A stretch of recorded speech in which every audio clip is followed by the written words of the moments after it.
Bienvenue à vous tous dans cette nouvelle vidéo qui en réalité est une autre vidéo qui parle du nom et du groupe nominal. Nous avons, je pense, deux vidéos du nom et du groupe nominal qu'on a déjà fait auparavant, mais dans cette vidéo, il y a plus de détails et plus de précision sur ce qu'est le nom dans une phrase et de quoi se constitue le groupe nominal dans une phrase ou dans un paragraphe. Donc, sans plus tarder, nous allons suivre ensemble le nom et le groupe nominal en détail. Généralement, c'est pour le niveau de collège, mais il est très nécessaire aussi d'avoir une idée sur ce nom et ce groupe nominal, surtout pour ceux qui ont compris la leçon. D'accord? Donc, sans plus tarder, nous allons voir ça dans quelques instants. Alors, nous allons voir le premier exemple. Après une longue marche dans la forêt de Bretagne, Perceval découvrit un château. Il passa sur le pont qui surplombait le fossé. Alors, nous avons le premier mot, marche. La marche. Est-ce que c'est un nom commun ou un nom propre? Alors là, vous avez une marche. Donc ici, c'est un nom commun. D'accord? Dans la forêt, est-ce que c'est un nom commun ou un nom propre? C'est un nom commun. Pourquoi? Parce que nous avons le déterminant. Bretagne. Bretagne, c'est le nom d'un pays, d'une région, d'une ville. Donc ici, c'est un nom propre. Et la preuve, c'est qu'il commence par la majuscule, parce que les noms propres, toujours, commencent par la majuscule. Et après une virgule, je vais dire Perceval découvrit.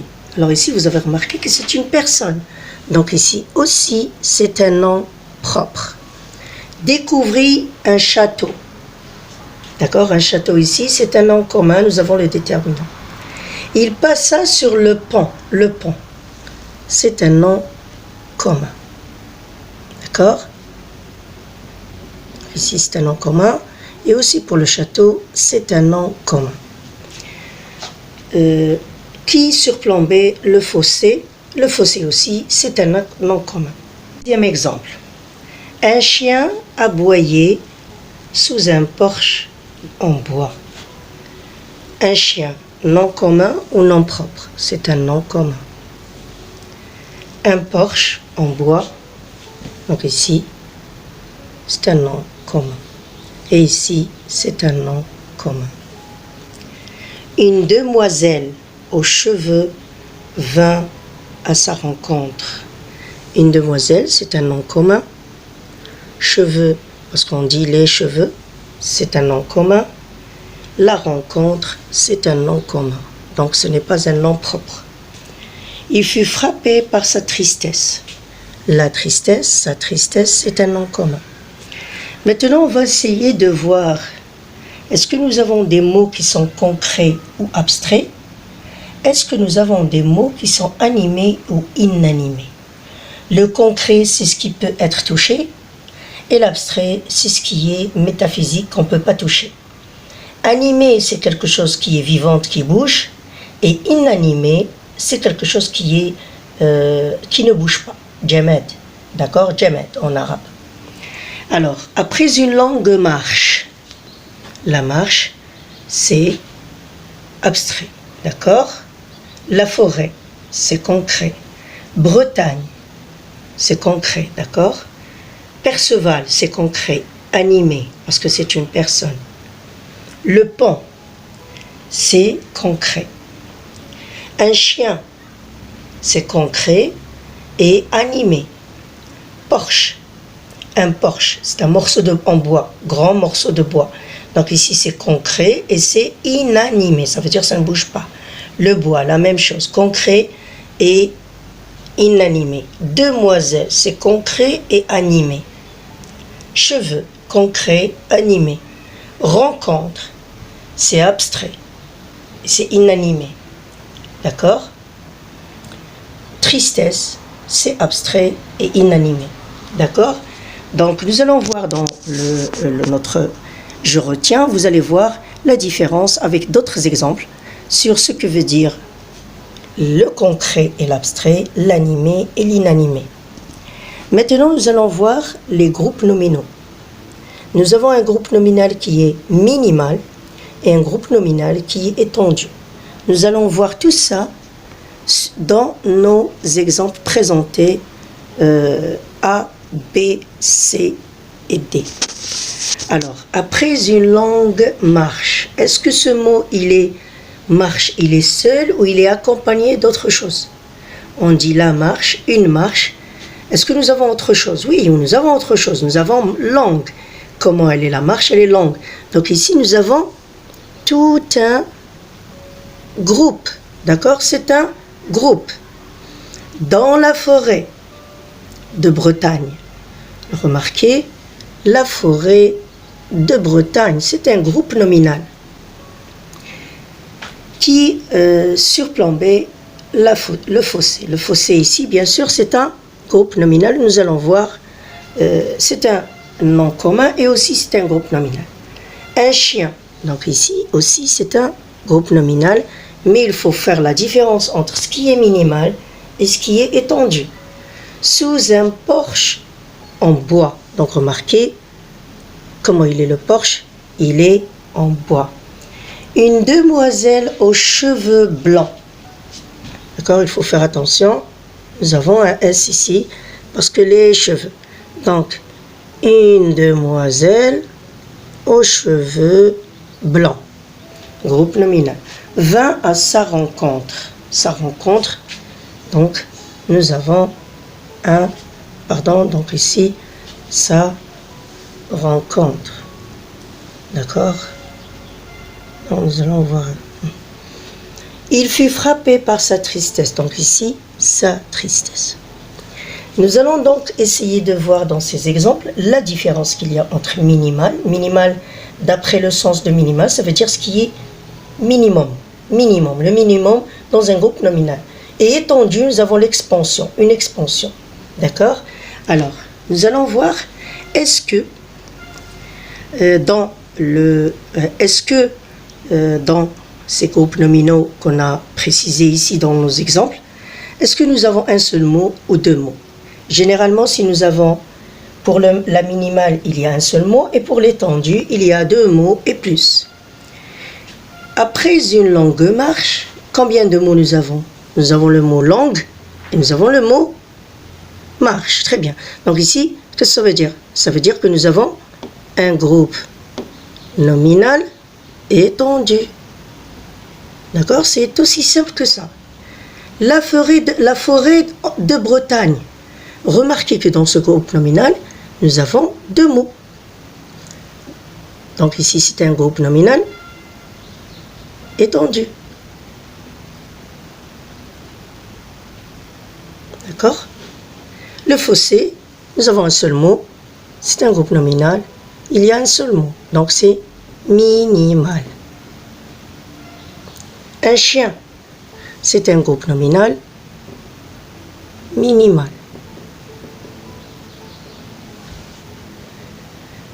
Un porche en bois, c'est un groupe nominal étendu. D'accord? C'est étendu. Parce que j'ai bois et j'ai porche. Il faut faire attention. Une demoiselle aux cheveux blancs. Donc, il y a trois mots, pratiquement trois mots. Groupe nominal étendu. Sa rencontre. Et dans sa rencontre, c'est un groupe nominal minimal, puisque nous avons un seul mot. Et il fut frappé par la tristesse, par sa tristesse, c'est un groupe nominal minimal, puisque nous avons bien sûr un seul mot. Dans ce groupe nominal étendu, nous avons une longue marche. Nous avons les deux mots, langue et marche. Où est le nom? Le nom chef ou bien le nom noyau, c'est marche, qui est qualifié par langue. Donc ici, nous avons langue qui est l'adjectif et marche qui est le nom chef ou bien le nom noyau. La forêt de Bretagne. Donc ici, voilà le nom chef, mais ici, nous avons une préposition. Donc ici, c'est autre chose. Donc le groupe nominal, il peut contenir un adjectif avec le nom noyau, ou bien le nom noyau où il y a plus d'informations grâce à une préposition. Donc nous allons voir un porche en bois. Un porche, c'est le nom noyau, le nom chef, et en bois, ça caractérise avec une préposition. Va à sa rencontre, c'est un groupe nominal minimal, et il fut frappé par sa tristesse, groupe nominal minimal. Alors, comme vous avez remarqué, nous avons identifié dans ces exemples A, B, C, D, E, le nom propre et le nom commun, le nom qui est concret ou bien abstrait, animé ou inanimé, et aussi le groupe nominal qui peut être minimal ou étendu. Nous allons passer tout de suite à la phase de « je retiens ». Donc, pour le « je retiens », comme vous pouvez voir, vous suivez le curseur, le nom fait partie des classes des noms variables, ça veut dire qu'ils changent. Et ce changement, comme vous pouvez voir, a rapport avec le genre et le nombre du mot. Ça veut dire n'importe quel nom est un mot variable qui change selon le genre et le nombre. Nous avons le nom propre et le nom commun pour les noms, d'accord? Et nous avons aussi, quand on parle de animé et inanimé, quand il y a un être vivant, c'est animé. Et quand c'est une chose, c'est inanimé. Je peux avoir un mot qui exprime une réalité concrète. Ça veut dire qu'on peut toucher, on l'aperçoit par les sens, comme par exemple donjon, le vent, ou abstraite, qu'on peut apercevoir. Donc apercevoir seulement avec les pensées, comme le courage, la tristesse, la colère. D'accord? Pour le groupe nominal, nous avons dit que nous avons un groupe nominal minimal qui se constitue d'un nom, comme vous pouvez voir dans le curseur, et un déterminant. Par exemple, un cheval, il y a le déterminant et le nom. C'est un groupe nominal minimal. Et quand il y a une expansion, ça veut dire qu'on a ajouté autre chose, nous avons un groupe nominal étendu. Par exemple, un cheval noir. Il y a le déterminant, le nom, l'adjectif. Nous avons aussi dans l'expansion, comme on a vu dans les exemples, le groupe nominal où il y avait la préposition. Groupe, il y a la préposition. Par exemple, un cheval d'Arthur. Nous avons le déterminant, le nom, le groupe nominal prépositionnel et qui est étendu. Donc si vous vous rappelez, nous avons vu dans l'étendu, il y avait une demoiselle aux cheveux blancs. D'accord? Donc ici, c'est prépositionnel. Nous avons aussi vu sur un fossé, sous un fossé en bois. Nous avons vu sous un fossé en bois, c'est aussi étendu et prépositionnel. Nous allons encore réexpliquer avec un autre je retiens, donc je pense que c'est plus clair. Nous allons le voir tout de suite.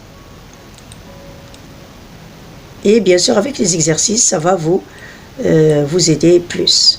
Donc ici, c'est la même chose. Nous avons le nom, c'est un mot variable qui change parce que nous avons le genre et le nombre.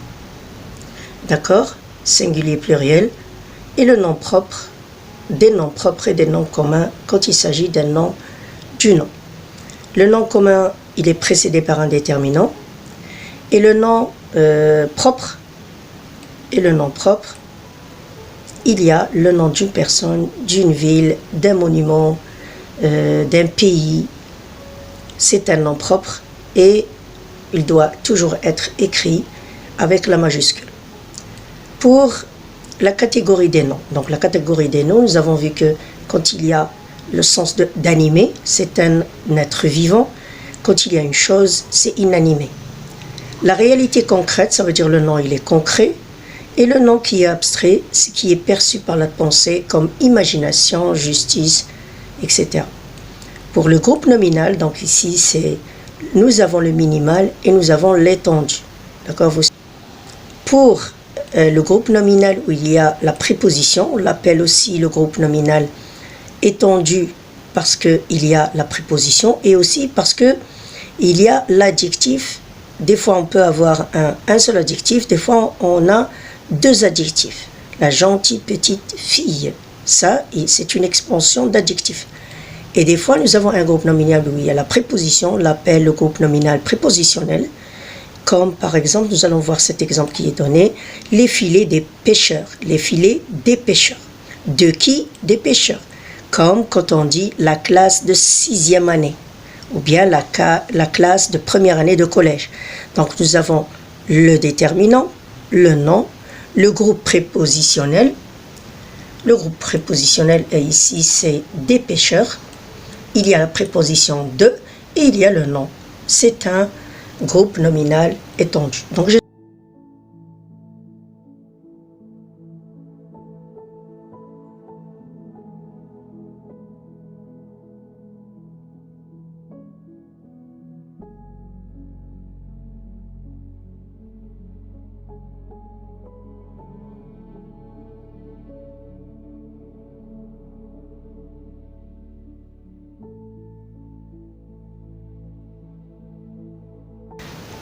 Alors, cet exercice, on va commencer par le premier exercice.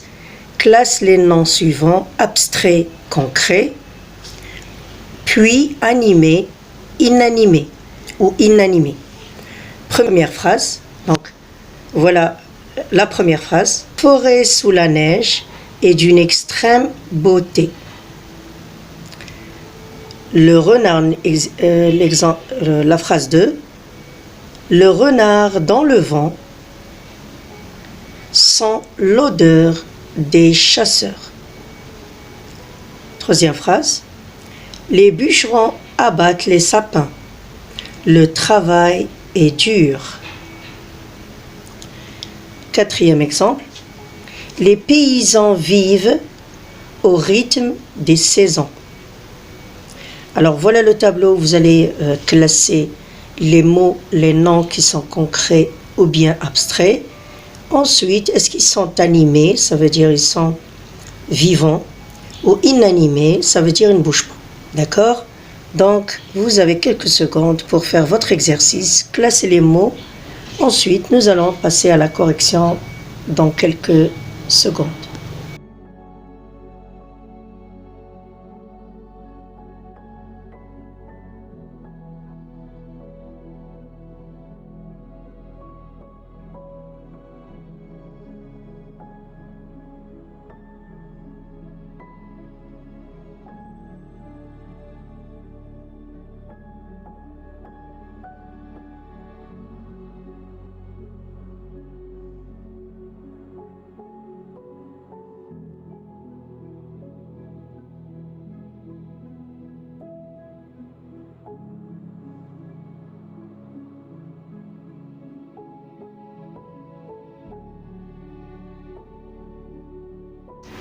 On passe tout de suite à la correction. Donc, on va classer d'abord ce qui est abstrait et concret. Ensuite, on passe à ce qui est animé et inanimé. Ça veut dire ce qui bouge et ce qui ne bouge pas. La forêt sous la neige. La forêt, c'est concret ou abstrait? C'est concret. La neige, c'est concret. Pourquoi concret? Parce qu'on touche la neige et aussi la forêt, on touche les arbres. D'une extrême beauté, la beauté, c'est concret ou abstrait? C'est abstrait parce qu'on ne touche pas la beauté. Ce qui est beau, on ne peut pas le toucher. La beauté, autant qu'un concept, on ne peut pas le toucher. Le renard, c'est un animal. Donc, c'est concret, c'est un animal. Dans le vent, c'est concret ou abstrait le vent? Concret, parce qu'on le sent. Sans l'odeur, elle est concrète ou abstraite? Donc elle est abstraite parce qu'on ne peut pas la voir. On la sent seulement. Des chasseurs, donc c'est concret, c'est des personnes. Les bûcherons abattent les sapins. Les bûcherons, c'est concret. Les sapins, les arbres, c'est concret. Le travail, c'est abstrait. D'accord? Les paysans, ce sont des gens, c'est concret.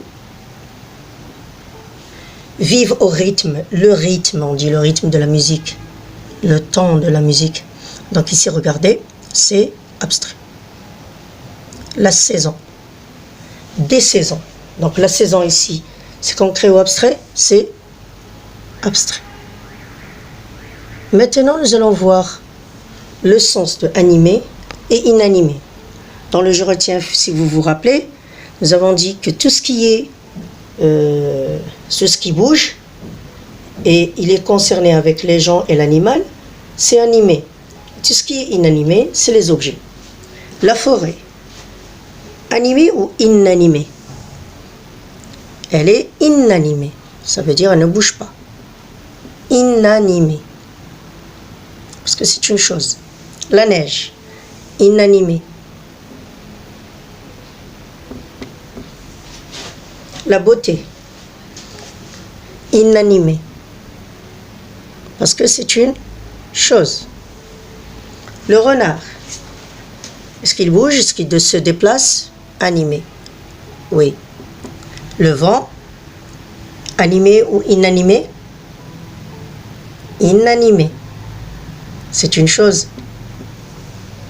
L'odeur, inanimée. Elle est abstraite. Les chasseurs se déplacent, bougent, sont animés. Donc les bûcherons qui sont concrets, ils sont animés parce qu'ils bougent. Les sapins, ce sont les arbres, ils sont concrets, mais ils sont inanimés.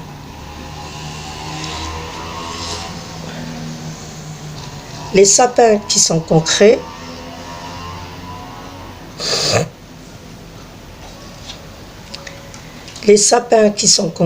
sont inanimés. Le travail qui est abstrait est inanimé. Les paysans qui sont concrets sont animés, ça veut dire ils bougent, ils sont actifs. Vivre au rythme, c'est quelque chose d'abstrait et elle est inanimée, ça veut dire elle ne bouge pas. Inanimée. Les saisons, c'est abstrait, c'est inanimé. D'accord, j'espère que cet exercice vous a été abordable, facile à assimiler, parce que, comme vous connaissez, comme vous voyez, nous avons le concret et l'abstrait, et nous avons ce qui est animé et inanimé. Donc ici, j'ai préféré vous écrire les caractéristiques dans les exemples pour que vous compreniez mieux. Le deuxième exercice vous demande d'identifier, ça veut dire de montrer, le groupe nominal minimal et le groupe nominal avec expansion. J'ai mangé un délicieux gâteau au chocolat. Ça, c'est la phrase numéro 1. A. Petit b. C'était un ciel bleu sans nuages. C. Il respirait l'air frais du bord de la mer. Le train rapide pour Bruxelles vient de partir. Donc, il faut identifier le groupe nominal minimal et le groupe nominal avec expansion. Dans quelques secondes,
Nous allons passer tout de suite à la correction de cette leçon, le nom et le groupe nominal.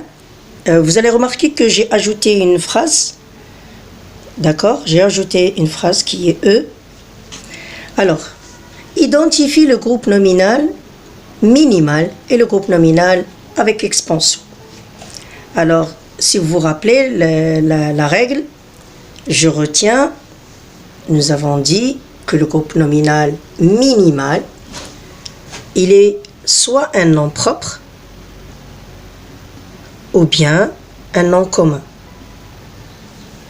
Mais le groupe nominal avec expansion, je peux avoir un nom qui est le nom chef ou bien le nom noyau plus un adjectif, ou bien, donc ça c'est avec expansion, hein. Nous avons le nom avec l'adjectif plus expansion. Donc ici, expansion, ça veut dire il est étendu. Il y a un plus. Il y a le nom noyau avec une préposition. D'accord? Quel que soit. Donc il y a toujours un plus. D'accord? Alors, premier exemple. J'ai mangé un délicieux gâteau au chocolat. Où est le sujet? Voilà, le sujet c'est je, le verbe j'ai est mangé. Et on remarque que nous avons un très long complément. J'ai mangé quoi? Un délicieux gâteau au chocolat. Donc regardez que nous avons... Où est le nom chef ici? Où est le nom noyau? C'est gâteau. Le nom chef. Ou bien le nom noyau. Comment il est le gâteau? Il est délicieux. Donc ici, nous avons un adjectif. Au chocolat, c'est un plus. Nous avons une préposition ici. Plus le nom. Qu'est-ce que cela veut dire? Ça veut dire un délicieux gâteau au chocolat. C'est un groupe nominal étendu. Donc ici, on va dire avec expansion. Il est étendu. C'est un groupe nominal étendu. D'accord? C'était un ciel bleu sans nuages. Sujet-verbe, un ciel bleu sans nuages. Où est le nom chef ici? C'est ciel. Le nom noyau, c'est ciel. Comment il est le ciel?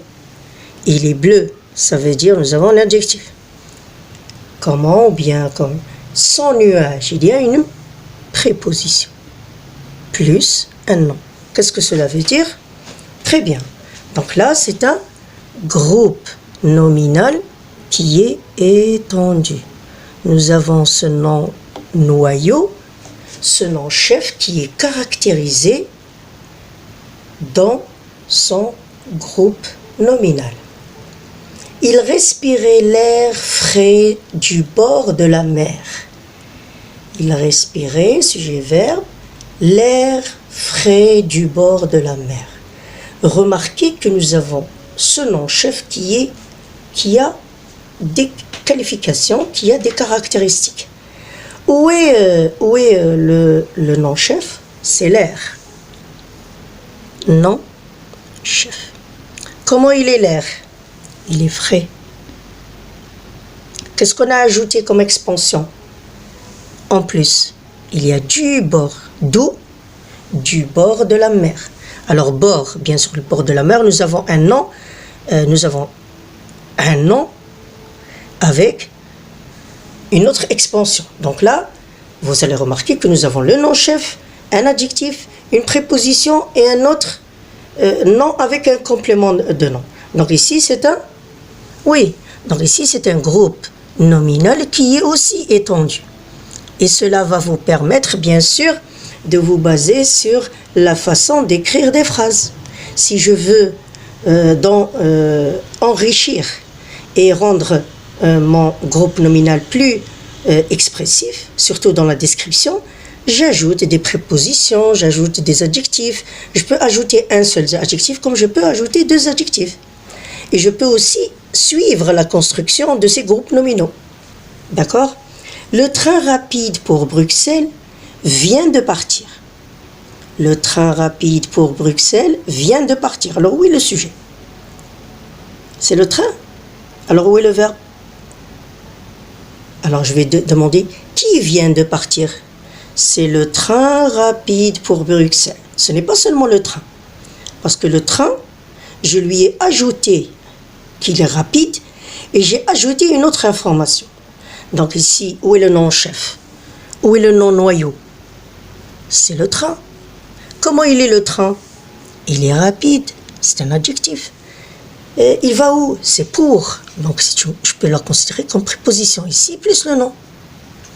Donc ici, puisque j'ai un nom chef avec plusieurs mots dans le même groupe nominal, parce que ici, c'est tout ça qui va faire l'action, qui vient de partir. C'est le train rapide pour Bruxelles. Ce n'est pas le train qui est lent pour Marseille, par exemple. D'accord? Donc ici, groupe nominal étendu, avec expansion. D'accord? Alors vous avez remarqué que dans le première phrase, A, B, C, D, nous avons vu que des groupes nominaux avec étendus. D'accord? Là, nous allons voir cet exemple, ce dernier exercice. Maintenant, nous allons voir cette dernière phrase E. Cet élève a une belle trousse bleue. Cet élève a une belle trousse bleue. Qui a une belle trousse bleue? C'est cet élève. Alors cet élève ici, qu'est-ce que vous remarquez? Nous avons le nom chef. Avec quoi? Avec un déterminant. Et comment on a appelé le nom commun? C'est un nom, c'est